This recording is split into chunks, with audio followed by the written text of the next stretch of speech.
10. Passa um olhaço só.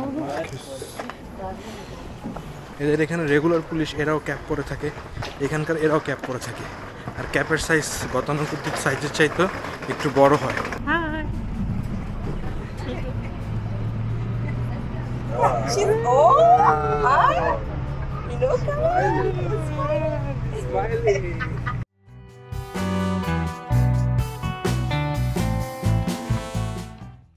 রিক্সার মতো হচ্ছে এখানে গাড়ির ভাড়া 7 কিলোমিটার 6 কিলোমিটার চলে যাব আসলে 170 টাকায়, 170 থেকে 180 টাকায়। হ্যালো, তোরের উপরে আছি। একেবারে ছোট্ট ট্রাম দেখেন, অনেক হাজার বছরের সোভিয়েত সময়কার ট্রাম, একেবারে ছোট একটা বাস। চলে আসছি বন্ধুরা,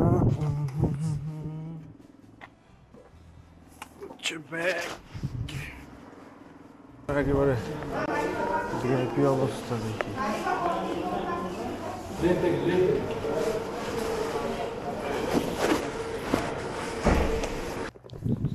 এই হচ্ছে ট্রেন স্টেশন, সামারকান্দের ট্রেন স্টেশন। ভালোই মডার্ন, বিশাল বড়। এখান থেকে অলমোস্ট $10 লাগতেছে আমার 3 ঘন্টার জার্নি ট্রেনে। এদের বুলেট ট্রেনও আছে, বুলেট ট্রেনের প্রাইস ডবল, সময়ও হাফ লাগে, বাট এটা এনাফ, 3 ঘন্টায় আমি চলে যেতে পারি। আর বাসে গেলে আরেকটু সস্তা, আর ট্যাক্সিতে এরা শেয়ার করে যায়, মানে সবাই মিলে ট্যাক্সিতে শেয়ার করে যায়, ওইটা আবার আরেকটু সস্তা। কিন্তু ওইটা লোকালদের জন্য, ফরেনার দেখলে এটা প্রাইস বেশি চায়। কিন্তু ট্যাক্সিতে সময় বেশি, কষ্ট বেশি, সব কিছু মিলে ট্রেন মোর কনভিনিয়েন্ট। ওকে, আর খাবার দাবার খুবই শান্তির, মুসলমান খাবার দাবার চিন্তাই করা লাগে না। বুকরা হুইচ প্ল্যাটফর্ম? Platform 3. 3, ওয়াগন 3।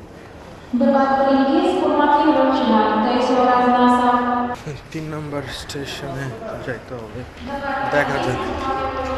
এখানে ট্রলি নিয়ে যাওয়ার জন্য আপনার আছে, সিঁড়ি আছে।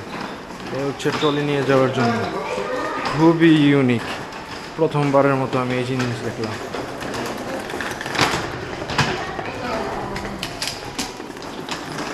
এই হচ্ছে ট্রেন, আমারটা 10 নম্বর আই থিঙ্ক। আর আমি জিজ্ঞেস করে নেব কাউকে, এই সালারে জিজ্ঞেস করি। রাশিয়ার অনেকগুলো ট্রাভেলিংয়ের ভিডিও দেখছিলাম, একেবারে মনে হচ্ছে সেই একটা feel. Russia train station 10। Passa um olhaço só. এদের এখানে রেগুলার পুলিশ এরাও ক্যাপ পরে থাকে, এখানকার এরাও ক্যাপ পরে থাকে।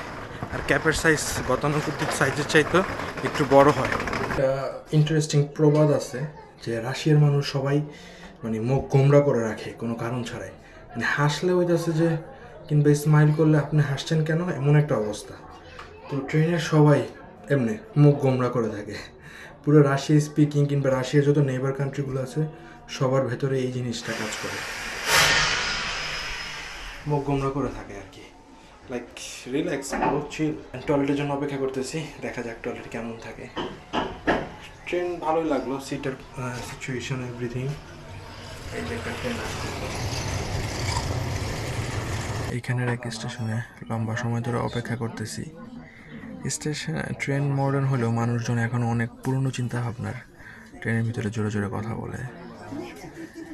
মানে এখানে খুব মিক্সড, কেউ কাউকে খুব মডার্ন লাগে দেখতে, কেউ আছে এখনো পুরান, মানে চিল্লাইতেছে। জামা কাপড়ের ড্রেস কোড খুব মডার্ন না, বাট এটা হওয়াটা স্বাভাবিক, কারণ হচ্ছে আমরা মানে সিটি সেন্টারে তো আর নাই, সিটি সেন্টার থেকে দূরের একটা শহরে আছি।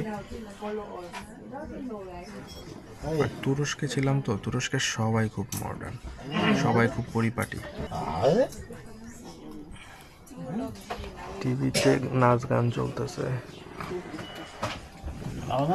সিট খুবই কমফোর্ট, খুবই বড় জায়গা। এই দেখেন কত বড় জায়গা, ট্রেনটা বিশাল বড় সড়ো, কমফোর্ট। আর 40 মিনিট আছে, 40 মিনিটের পরে বুখারা। চলে আসছি বুখারা শহরে, কিন্তু ট্রেন স্টেশন থেকে শহর হচ্ছে 10 কিলোমিটার। আবার ট্যাক্সি নাও, টাকা দাও। এটা হচ্ছে মূলত বুলেট ট্রেন, আর এই হচ্ছে ট্রেন স্টেশন বুখারা শহরের। এইখানে প্রচুর গরম লাগতেছে। সামারকান্দ ঠান্ডা ছিল, জ্যাকেট নিয়ে ঘুরতেছিলাম, বাট না, ওয়েদার খুবই গরম।